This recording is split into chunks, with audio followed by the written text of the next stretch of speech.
Most people think retirement is a finish line, but the system doesn't want you crossing it too soon. The longer your money stays in your 401k, the more fees companies collect. Whether you're feeling burned out at 55 or just ready to enjoy life a little easier, the system isn't built for that. It's built to keep you working, not to set you free. And if you want to retire early, say at 55, you'll find out that you can't even touch your own money without paying a 10% penalty. Suddenly, your retirement plan doesn't feel so free. It feels like a locked box you can't open until someone else says you can. But here's the part no one ever tells you. There's an IRS-approved rule that lets you access your 401k penalty-free at 55 if you know how to use it. In this video, we'll break down exactly how the Rule of 55 works, what steps to follow, who qualifies, and the one move that could cost you $20,000 or more if you get it wrong. And most importantly, we'll explain why Fidelity hates this 401k move that lets you retire early. To make this simple and relatable, we're going to follow John as an example through this whole strategy. Someone like you, someone like me. John's in his early 30s, works a regular 9-to-5, makes around $60,000 to $65,000 a year, and has been steadily contributing to his 401k. Right now, he's sitting on about $60,000 in retirement savings. He's not trying to get rich, he just wants options. Maybe retire in his 50s, maybe travel, maybe work on his own terms. And if he keeps contributing the way he is, about 10% of his paycheck plus an employer match, by the time he turns 55, that balance could grow to around $600,000. So throughout this video, we'll use John's numbers, John's decisions, and John's retirement plan to show exactly how the Rule of 55 works and how to make sure you're not one of those people who discover it too late after you've already given up thousands in penalties. First, let's talk about the myth, the one almost everyone believes. Your 401k is sacred, powerful, but it's also restricted. The deal we're sold is simple. Contribute faithfully, let it grow, and when you hit 59 and a half, well, that's when you're free to use it however you want. But if you need that money earlier, too bad. Withdraw it at 55 even if you've been working for 30 years and boom, you're hit with a 10% penalty on top of your regular income tax. That's $4,000 gone for every $40,000 you withdraw. It's not a slap on the wrist, it's a full-on financial penalty. And most people, including John, never question it. He always thought that's just how it worked. His plan was simple: keep contributing, retire at 55, and use his 401k to bridge the gap until Social Security kicks in. But when he did the math, that penalty would cost him $20,000 over 5 years. Why doesn't anyone talk about this? Because that penalty isn't just a tax rule, it's a psychological lock. It keeps people working longer, delaying withdrawals, and keeping their money under someone else's management. It keeps you in line. This is why so many people in their 50s, burned out, ready for change, even financially prepared, still feel like they can't leave their job. Not because they don't have enough saved, but because they're told the money isn't accessible. That's what the system is designed to do. For John, this realization wasn't just a nice to know, it changed how he thought about his next 20 years. Instead of blindly contributing to a fund he couldn't touch until 60, he began shaping a strategy that gave him real flexibility. The kind that lets you retire at 55 without giving up a chunk of your hard-earned savings. And he's not alone. More and more people are realizing that the system is built to delay their freedom, not accelerate it. And while the 401k is still a great tool, it's only great if you understand the rules that come with it.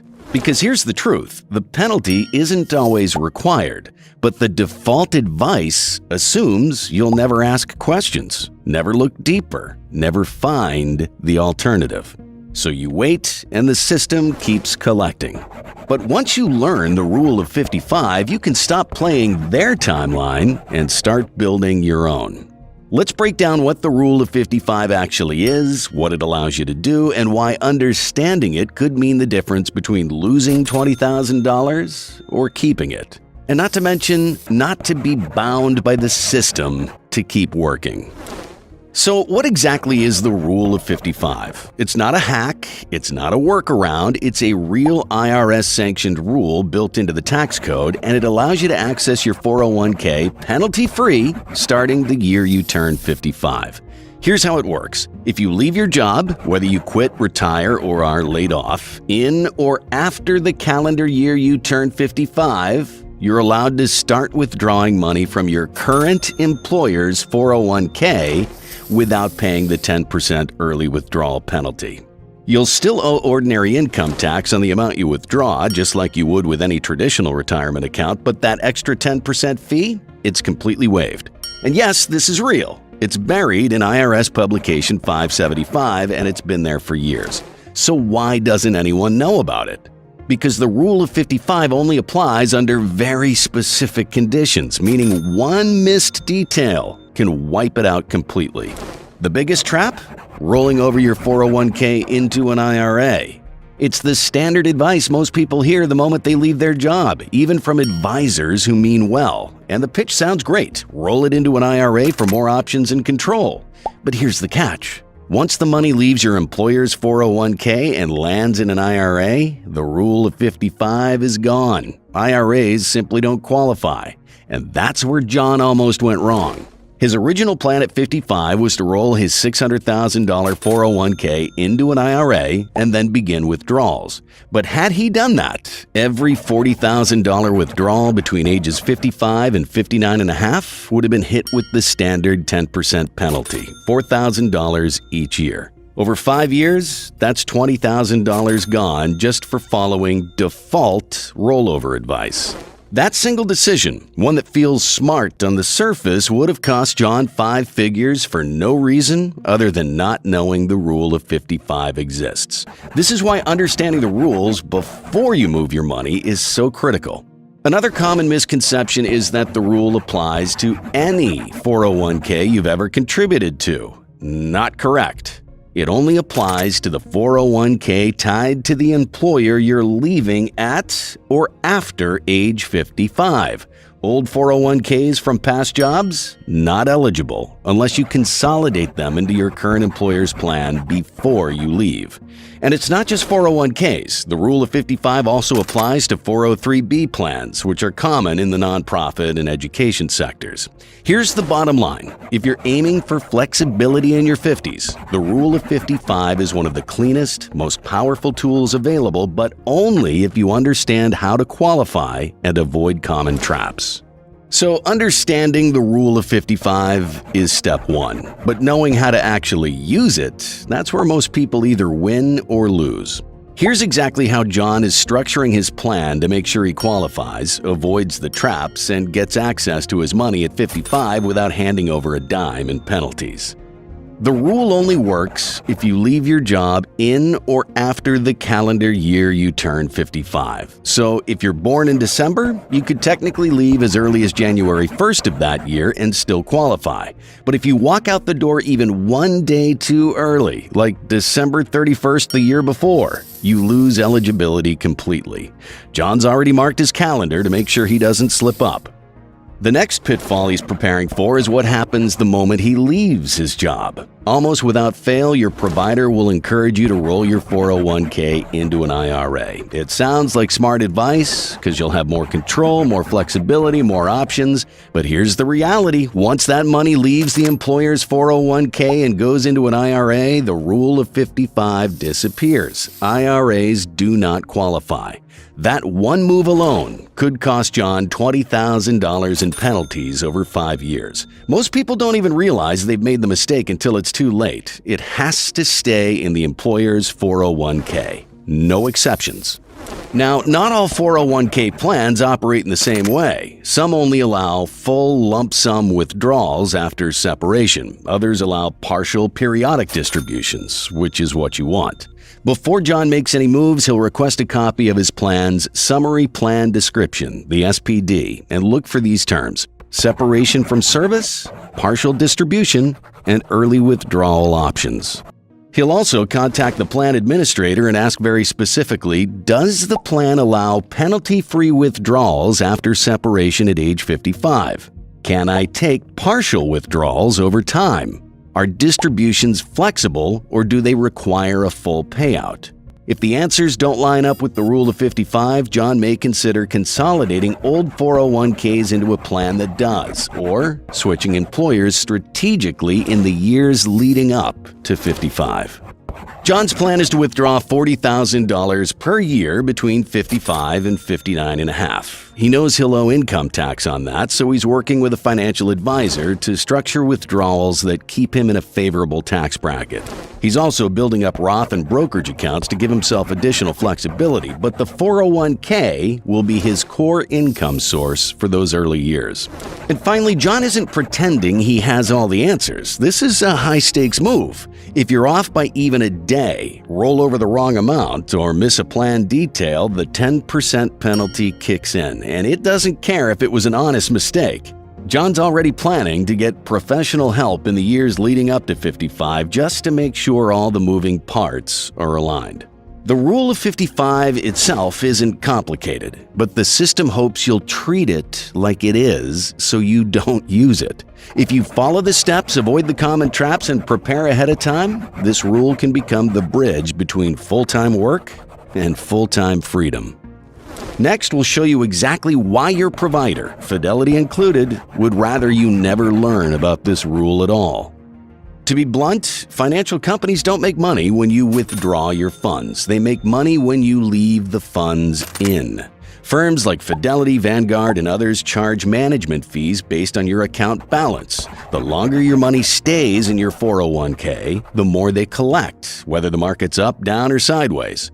Let's do some math. If John has $600,000 in his 401k by the time he turns 55 and Fidelity charges just a 0.5% annual fee, that's $3,000 per year they earn just for holding his account. If John starts withdrawing $40,000 a year at 55, that balance starts to go down, and so does Fidelity's fee income. If he stays until 65 instead, that's 10 more years of compounding in fee collection, another $30,000 in revenue from one account. Now imagine that across millions of customers. That's why your provider doesn't exactly promote the Rule of 55. It's not in their best interest. They're not legally required to explain it to you either. Most plan documents mention it in passing, buried in fine print or buried behind corporate jargon. Even advisors working for these companies might avoid bringing it up, not because they're evil, but because the system is set up to keep assets under management as long as possible. And this isn't just about fees. The whole retirement narrative, work until 65, start drawing from your 401k, then file for Social Security, is designed around institutional convenience. It's tidy, predictable, profitable. But the Rule of 55 breaks that script.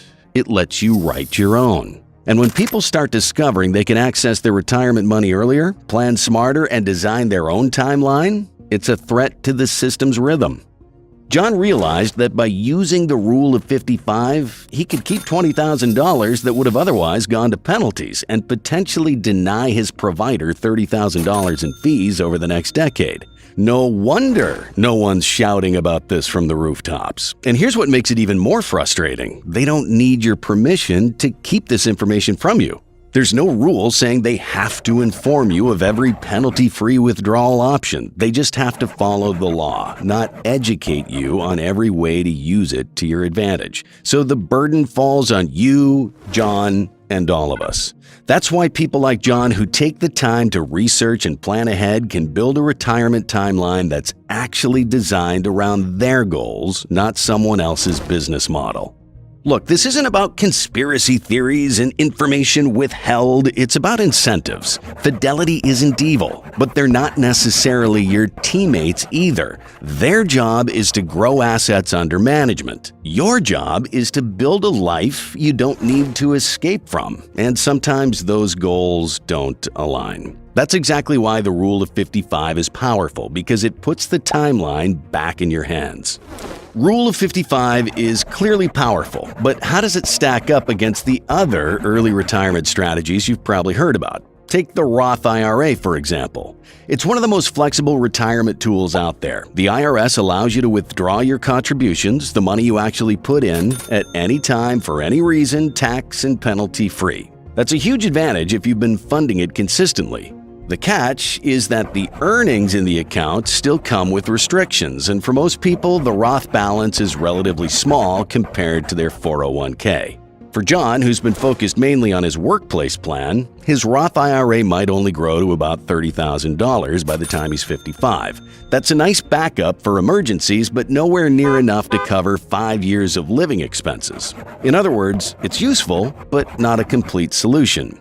Another option is the IRS rule known as 72T, or SEPP, Substantially Equal Periodic Payments. This allows penalty-free withdrawals from your IRA or 401k before age 59 and a half, but it comes with very strict rules. Once you start, you must take the same fixed payments every year for at least 5 years or until you reach 59 and a half, whichever is longer. That rigidity can be dangerous. Let's say John signs up for SEPP at 55 and commits to withdrawing $25,000 per year, but the market crashes or his needs change. Too bad, he's locked in. If he stops or adjusts, the IRS will retroactively penalize him for every withdrawal he's already taken. On paper, it works, but in practice, it is a tax trap waiting to be sprung. Then there's the Roth conversion ladder, a favorite among hardcore FIRE followers. The idea is to convert pieces of a transitional IRA into a Roth each year, wait 5 years, then withdraw the converted amounts penalty-free. It's smart, but complex. It takes planning, annual execution, and delayed access. John likes this idea and might use it in the background, but it's not something you can rely on for cash flow right away when you leave your job at 55.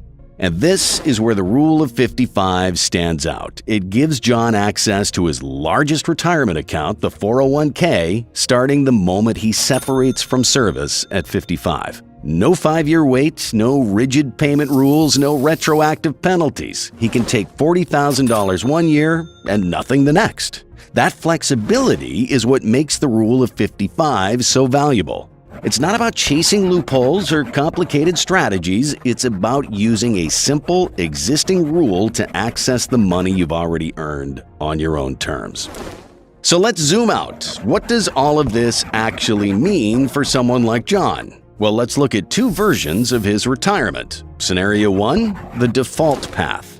Let's say John keeps contributing to his 401k without knowing the rule of 55 exists. At 55, he's burnt out and ready to leave his job, but he's told he'll get hit with a 10% early withdrawal penalty if he touches his 401k.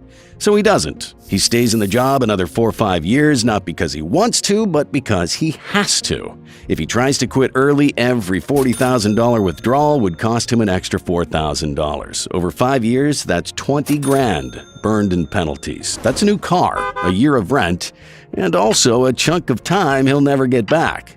Scenario 2, the optimized plan using Rule of 55.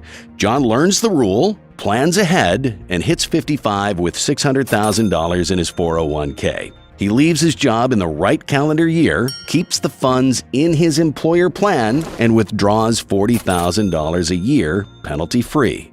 With this, he saves $20,000 in penalties, he potentially avoids $30,000 in management fees, and most importantly, he buys back 5 years of his life.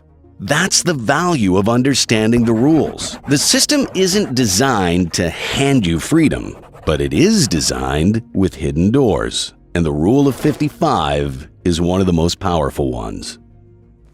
Want to know how to turn $20 a week into $7,000 in monthly dividend income? Click the video on the screen.